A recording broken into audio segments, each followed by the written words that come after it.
ദാ ചിങ്ങമാസം ഇങ്ങോട്ട് എത്തി നമ്മളെ ഓർമ്മിപ്പിക്കാൻ വേണ്ടിട്ട് തന്നെ ദേ തുമ്പപ്പൂ മുറ്റത്തൊക്കെ അവിടെ ഇവിടെയൊക്കെ ആയിട്ട് വിരിഞ്ഞു നിൽക്കുന്നുണ്ട് കേട്ടോ. കർക്കിടകമായാലും ചിങ്ങായാലും മഴയ്ക്ക് മാത്രം ഒരു കുറവില്ല, അതങ്ങനെ തകർത്ത് പെയ്യുന്നുണ്ട്. ചിങ്ങമാസം തുടങ്ങിയത് നല്ല ഐശ്വര്യമായിട്ട് തന്നെയാണ് കേട്ടോ. ഒരേ ദിവസം 2 കല്യാണമാണ്. വേറെ എന്താ വേണ്ടത്? കർക്കിടക മാസം മുഴുവൻ കല്യാണങ്ങളും അങ്ങനത്തെ ഫംഗ്ഷനുകളും ഒന്നും ഇല്ലാണ്ട് നമ്മളിങ്ങനെ കാത്തിരിക്കല്ലേ.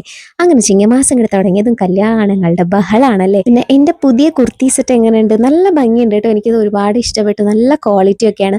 ഓണത്തിന് ഓണക്കൊടിയൊക്കെ ആയിട്ട് നിങ്ങൾക്ക് എല്ലാവർക്കും ഒന്ന് ട്രൈ ഒക്കെ ചെയ്യാം കേട്ടോ. 2 കല്യാണവും നമ്മുടെ നാട്ടിലെ കല്യാണമാണ് കേട്ടോ. അപ്പൊ നമ്മൾ അത് ഇത്തിരി കൺഫ്യൂസ്ഡ് ആയിരുന്നു, ആരൊക്കെ ഏതൊക്കെ കല്യാണത്തിന് പോകും എന്നുള്ളത്.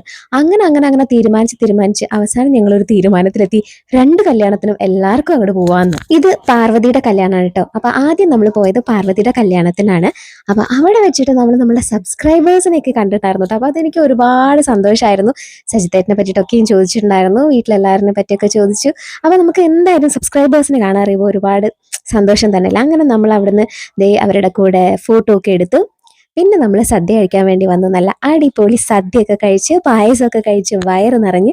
ചിങ്ങമാസം എന്ന് പറയുമ്പോൾ തന്നെ നമുക്കിങ്ങനെ ഒരു ഓണത്തിന്റെ മണം അടിക്കാൻ തുടങ്ങിയിട്ടുണ്ടാവും. അതായത് സദ്യ, ഓടക്കോടി, അങ്ങനെ എല്ലാം.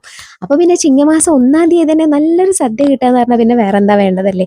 ദേ അച്ഛൻ തൊട്ട് പിന്നിൽ തന്നെ ഉണ്ട് കേട്ടോ. ഞങ്ങളുടെ പാറൂനാണെങ്കിൽ ഇന്ന് സ്കൂളിൽ ബാഡ്മിന്റൺ പ്രാക്ടീസ് ഉണ്ട്. അപ്പൊ അതിന് രാവിലെ തന്നെ പോയതാണ് കേട്ടോ. അപ്പൊ പാറൂന് കല്യാണത്തിന് പോരാൻ പറ്റിയിട്ടില്ല. ഇനി എന്തായാലും നമ്മൾ അടുത്ത കല്യാണം, ഇനി ഇത് അനീഷിന്റെ കല്യാണമാണ് കേട്ടോ. അപ്പൊ നമ്മൾ അടുത്തത് അവിടേക്കാണ് എത്തിയിട്ടുള്ളത്. ഈ കാണുന്ന ടീം മൊത്തം അമ്മയുടെ നാരായണീയം ഗ്രൂപ്പിലൊക്കെ ഉള്ള ആൾക്കാരാണ് കേട്ടോ. ഇതിൽ ഇനിയും കുറെ പേരുണ്ട്. അപ്പൊ അവിടെ കിട്ടിയവരെ വെച്ചിട്ട് ഗ്രൂപ്പ് ഫോട്ടോ എടുത്തതാണ്. അങ്ങോട്ടേക്ക് എത്തിയപ്പോഴേക്കും കുറച്ചും കൂടെ ഒക്കെ ഇങ്ങനെ ബഹളായിട്ടുണ്ട് കേട്ടോ. കാരണം എന്താ വെച്ചാൽ കുറച്ചുകൂടി ഉച്ച സമയമായിട്ടുണ്ട്. എല്ലാവർക്കും വിശപ്പിന്റെ വിളി വരുന്ന സമയം കൂടിയാണ്.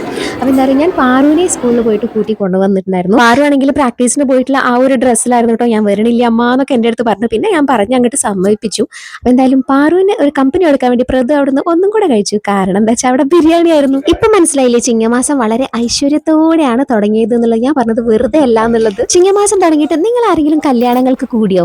എന്തായാലും ഇനി അങ്ങോട്ട് കല്യാണക്കാലാണല്ലോ അല്ലേ. പാറും പ്രഭുവാണെങ്കിലോ 1-ാം തീയതി തന്നെ സമ്മാനങ്ങൾ കിട്ടിയതിന്റെ സന്തോഷത്തിൽ കൂടിയാണ് കേട്ടോ.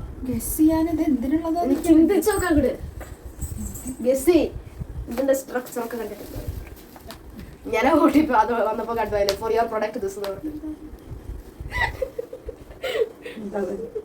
ബുക്ക് ഞങ്ങളുടെ ഫേവറേറ്റ് സീരീസ് അത്. You did not.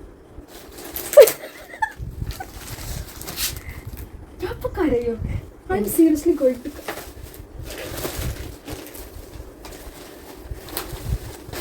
നിനക്കൊരു ലൈബ്രറി ഇല്ല ഉണ്ടാക്കേണ്ടി വരുമല്ലോ വീട്ടില്. ഉണ്ടാക്കുന്നല്ലോ. Oh my god.